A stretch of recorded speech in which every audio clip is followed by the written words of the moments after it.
కొత్త ప్రాజెక్ట్ ఏదన్నా మీరు కట్టాలంటే కూడా ఒకసారి కేఆర్ఎంబి పరిధిలోకి మొత్తం ఈ ప్రాజెక్టులన్నీ పోతే for everything you need to take permission. అసలు ఈ ఇంచు కూడా కదలలేం మనం.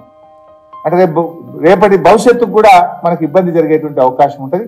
ఈ అంశాలను ఒక పొలిటికల్ యాంగిల్లో కాకుండా రాష్ట్ర ప్రభుత్వం ఒక పాజిటివ్ గా రాష్ట్ర ప్రయోజనాలు కాపాడే విషయంలో మీరు వెంటనే కళ్ళు తెరవండి, రివ్యూ చేయండి.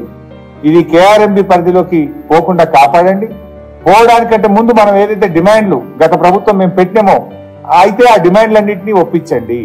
లేదు అపెక్స్ కమిటీ ముందుకు తీసుకుపోయి అపెక్స్ కమిటీలోనైనా మన వాదనలు బలంగా వినిపించి మన రాష్ట్ర ప్రయోజనాలు కాపాడడం కోసం మీరు వెంటనే ప్రయత్నం చేయాలని చెప్పి నేను రాష్ట్ర ప్రభుత్వాన్ని ఈ రోజు డిమాండ్ చేస్తా ఉన్నాను. ఇలా ఒక విషయం క్లియర్ ఇప్పుడు మళ్ళీ దీని ద్వారా ఒక క్లారిటీ ఏమొస్తుంది బైసాబ్, తెలంగాణ ప్రయోజనాలు కాపాడాలంటే గులాబీ జెండాలు ఒక్కలే కాపాడగలుగుతారు. ఇది చరిత్ర చెప్తుంది, ప్రస్తుతం జరుగుతున్న తీరు కూడా కనబడుతుంది. చరిత్ర ఏంటిది?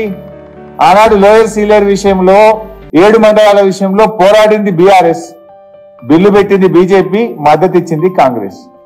ఇవాళ ఏం జరుగుతుంది?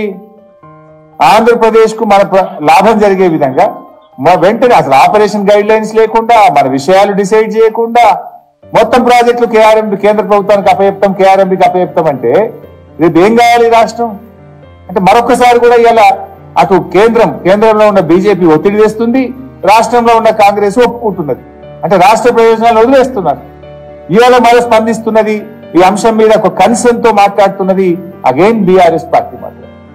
ప్రభుత్వం వెంటనే మేల్కోవాలి. అవసరమైతే మేము ఎటువంటి పోరాటానికైనా మరి వెళ్లాల్సి వస్తుంది. ఎందుకంటే రాష్ట్రం ప్రయోజనాలు చాలా ముఖ్యం. నేను ఎందుకంటే రాజకీయాలు ఎక్కువ మాట్లాడకుండా ఐఎమ్ ఓన్లీ ట్రయింగ్ టు అంటే అవేక్ దిస్ గవర్నమెంట్, ఈ ప్రభుత్వాన్ని మేల్కొల్పేటువంటి ప్రయత్నం చేస్తా ఉన్నాం. ఈ ప్రభుత్వం వెంటనే స్పందించాలని చెప్పి నేను కోరుకుంటా ఉన్నాం.